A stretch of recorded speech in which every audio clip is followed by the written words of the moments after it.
Profetas e Reis, capítulo 11. O Carmelo. Uma vez perante Acabe, Elias propôs que todo o Israel fosse reunido juntamente com ele e os profetas de Baal e Astarote no Monte Carmelo. Agora, pois, envia, ordenou, ajunta a mim todo o Israel no Monte Carmelo, como também os 450 profetas de Baal e os 400 profetas de Assera, que comem à mesa de Jezabel. A ordem fora dada por alguém que parecia estar na própria presença de Jeová, e Acabe obedeceu-a de pronto, como se o profeta fosse o monarca e o rei o súdito. Velozes mensageiros foram despachados por todo o reino, com a intimação de se reunirem com Elias e os profetas de Baal e Astarote. Em cada cidade e vila, o povo se preparou para se reunir no tempo indicado. Ao caminharem para o lugar, o coração de muitos se enchia de estranhos presságios. Algo inusitado estava para acontecer, senão porque a ordem para se reunirem no Carmelo. Que nova calamidade estava para desabar sobre o povo e a terra? Antes da seca, o Monte Carmelo era um lugar de beleza, seus ribeiros alimentando-se de fontes perenes e suas férteis escarpas cobertas de belas flores e luxuriantes bosques. Mas agora sua beleza empalideceu sob a fulminante maldição. Os altares erguidos para a adoração de Baal e Astarote jaziam agora nos bosques desfolhados. Nas alturas de um dos mais elevados cumes, em marcante contraste com aqueles, estava o altar derribado de Jeová. O Carmelo dominava vasta extensão do país. Suas elevações eram visíveis de muitos lugares do reino de Israel. Ao sopé do monte, havia vantajosos pontos de onde se podia ver muito do que se passava em cima. Deus havia sido assinaladamente desonrado pelo culto idólatra que se realizava sob o dossel de suas escarpas arborizadas. E Elias escolheu essa elevação como o lugar mais visível para a manifestação do poder de Deus e a vindicação da honra de seu nome. Logo na manhã do dia designado, as hostes do Israel apóstata, em ansiosa expectativa, aglomeraram-se próximo do cume do monte. Os profetas de Jezabel demandam um monte em marcha imponente. Com pompa real, aparece o rei e toma posição à frente dos sacerdotes, e os idólatras saudam-no com um grito de exclamação. Mas há apreensão no coração dos sacerdotes, ao se lembrarem de que, pela palavra do profeta, a terra de Israel por 3 anos e meio fora privada de orvalho e chuva.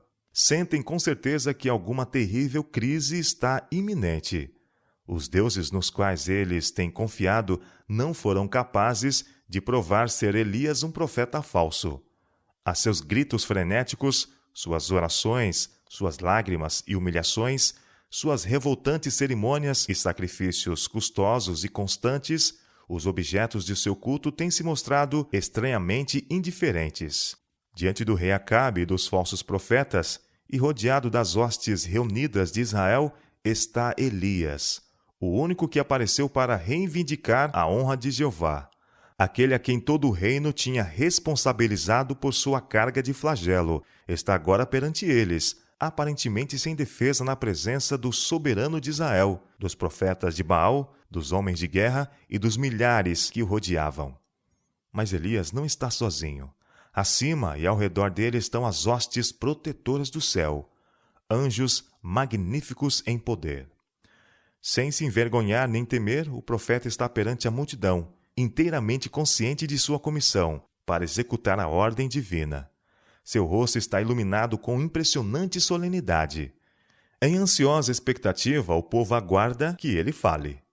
Olhando primeiramente para o altar derribado de Jeová e depois para a multidão, Elias exclama de maneira clara, em voz como de trombeta: Até quando cocheareis entre 2 pensamentos? Se o Senhor é Deus, seguiu. Se é Baal, seguiu. O povo não respondeu palavra. Ninguém neste vasto auditório ousa manifestar lealdade a Jeová. Como densa nuvem, o engano e a cegueira se espalhara sobre Israel. Não fora de uma vez que esta fatal apostasia se fechara em torno deles, mas, gradualmente, à medida que de tempos em tempos tinham deixado de ouvir as palavras de advertência e reprovação que o Senhor lhes enviara. Cada recusa de arrependimento tinham aprofundado sua culpa e os afastaram mais do céu. E agora, nesta crise, eles persistem na recusa de se colocarem ao lado de Deus. O Senhor aborrece a indiferença e deslealdade em tempo de crise em sua obra. Todo o universo está observando com inexprimível interesse as cenas finais da grande controvérsia entre o bem e o mal. O povo de Deus está se aproximando do limiar do mundo eterno. Que pode haver de mais importante para eles do que ser leais ao Deus do céu? Em todos os séculos, Deus tem tido heróis morais, e tem-nos agora, os que, como José, Elias e Daniel, não se envergonham de se reconhecerem como seu povo peculiar. Suas bênçãos especiais acompanham os labores de homens de ação, homens que não se desviarão da linha reta do dever, mas que perguntarão com divina energia: quem é do Senhor? Homens que não se deterão apenas no inquirir, mas exigirão que os que escolherem identificar-se com o povo de Deus prossigam e demonstrem sem sombra de dúvida sua obediência ao Rei dos Reis e Senhor dos Senhores. Tais homens subordinam sua vontade e planos à lei de Deus. Por amor a Ele, não têm sua vida por preciosa. Seu trabalho é captar a luz da palavra e deixá-la brilhar para o mundo em raios claros e firmes. Fidelidade a Deus é sua divisa. Enquanto Israel no Carmelo duvidava e hesitava, a voz de Elias de novo quebra o silêncio. Eu só fiquei por profeta do Senhor, e os profetas de Baal são 450 homens. Deem-se-nos, pois, 2 bezerros, e eles escolham para si um dos bezerros, e o dividam em pedaços, e o ponham sobre a lenha, porém não lhe metam fogo. E eu prepararei o outro bezerro, e o porei sobre a lenha, e não lhe meterei fogo. Então invocai o nome do vosso Deus, e eu invocarei o nome do Senhor. E há de ser que o Deus que responder por fogo, esse será Deus. A proposta de Elias era tão razoável que o povo não pôde mesmo fugir a ela. Encontraram, pois, coragem para responder. É boa esta palavra. Os profetas de Baal não ousaram erguer a voz para discordar, e dirigindo-se a eles, Elias lhe ordena: escolhei para vós um dos bezerros, e preparai o primeiro, porque sois muitos, e invocai o nome do vosso Deus, e não lhe metais fogo. Aparentemente ousados e desafiadores, mas com terror no coração culpado, os falsos sacerdotes prepararam seu altar, pondo sobre ele a lenha e a vítima, e têm início suas fórmulas de encantamento. Seus estridentes gritos ecoam e reboam através das florestas e dos promontórios, enquanto invocam o nome de seu Deus, dizendo: Ah, Baal, responde-nos! Os sacerdotes se aglomeram em torno de seu altar, e com saltos e contorções e gritos histéricos, arrancando os cabelos e retalhando as próprias carnes, suplicam a seu Deus que os ajude. Passa-se a manhã, aproxima-se o meio-dia, e contudo, não há evidências de que Baal ouça o clamor de seus enganados seguidores.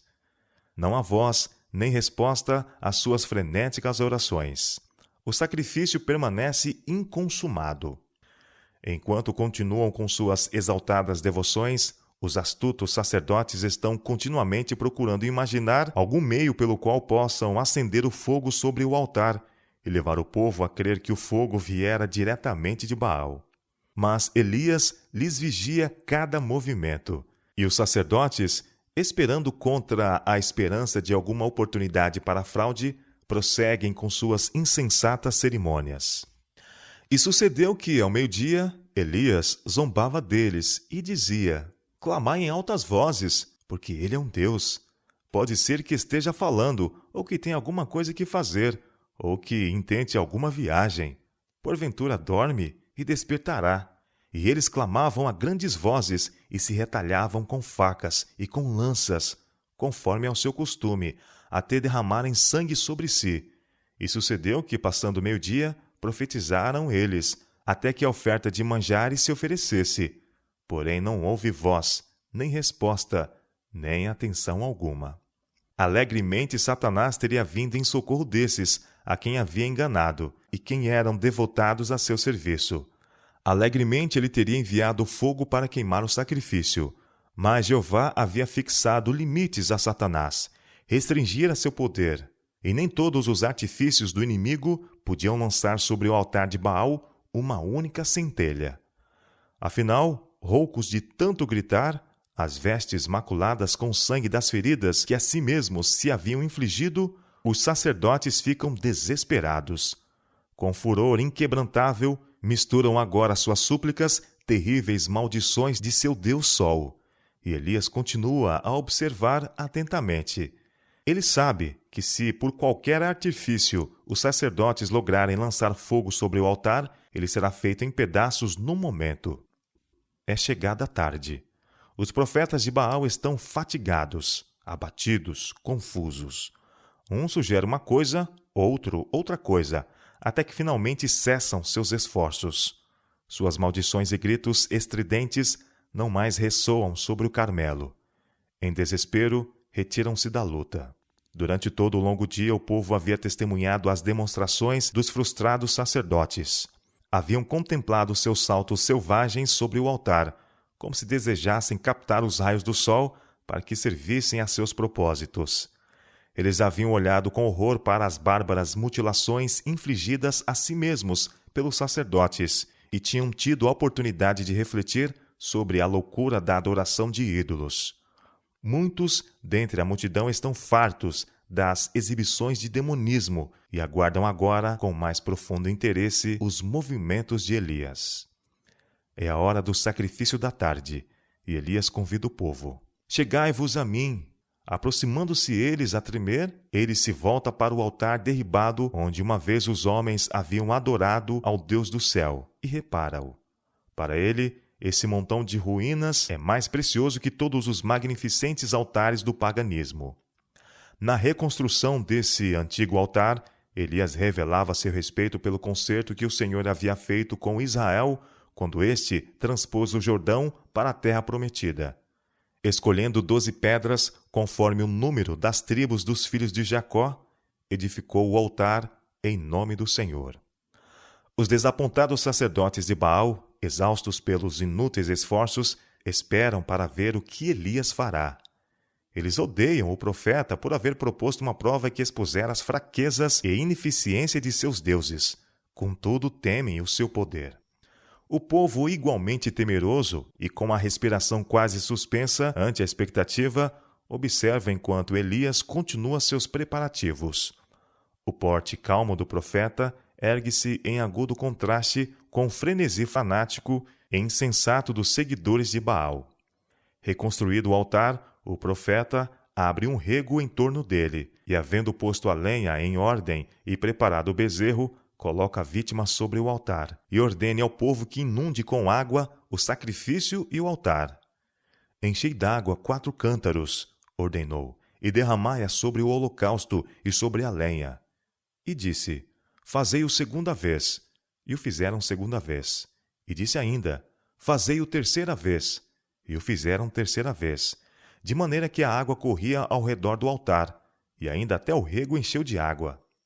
Trazendo à lembrança do povo a longa e continuada apostasia que havia despertado a ira de Jeová, Elias convida-os a humilhar seus corações e tornar para o Deus de seus pais, para que fosse removida a maldição de sobre a terra de Israel. Então, inclinando-se reverente ante o invisível Deus, ele ergue as mãos para o céu e oferece uma singela oração. Os sacerdotes de Baal haviam gritado e espumado e dando saltos desde a manhã até a tarde. Mas a oração de Elias, nenhum clamor insensato ecoava nas alturas do Carmelo. Ele ora como se soubesse que Jeová está ali, testemunhando a cena, atento a seu apelo. Os profetas de Baal haviam orado selvagemente, incoerentemente. Elias ora com simplicidade e fervor, pedindo que Deus mostre sua superioridade sobre Baal, para que Israel pudesse ser reconduzido a ele. Ó Senhor, Deus de Abraão, de Isaque e de Jacó, o profeta suplica, manifesta-se hoje que tu és Deus em Israel, e que eu sou teu servo, e que conforme a tua palavra fiz todas estas coisas. Responde-me, Senhor, responde-me, para que este povo conheça que tu, Senhor, és Deus, e que tu fizeste tornar o seu coração para trás. Um silêncio opressivo em sua solenidade cai sobre todos. Os sacerdotes de Baal tremem de terror. Cônscios de sua culpa, temem imediata retribuição. Mal havia a oração de Elias terminado, e chamas de fogo como brilhantes relâmpagos descem do céu sobre o altar erguido, consumindo o sacrifício, lambendo a água do rego e devorando as próprias pedras do altar. O fulgor das chamas ilumina o monte e ofusca os olhos da multidão. Nos vales abaixo, onde muitos estão observando em ansiosa expectativa os movimentos dos que estão em cima, a descida do fogo é claramente vista, e todos estão maravilhados com o espetáculo. Ele lembra a coluna de fogo que no Mar Vermelho separou das hostes egípcias os filhos de Israel. O povo sobre o monte prostra-se em reverência perante o Deus invisível.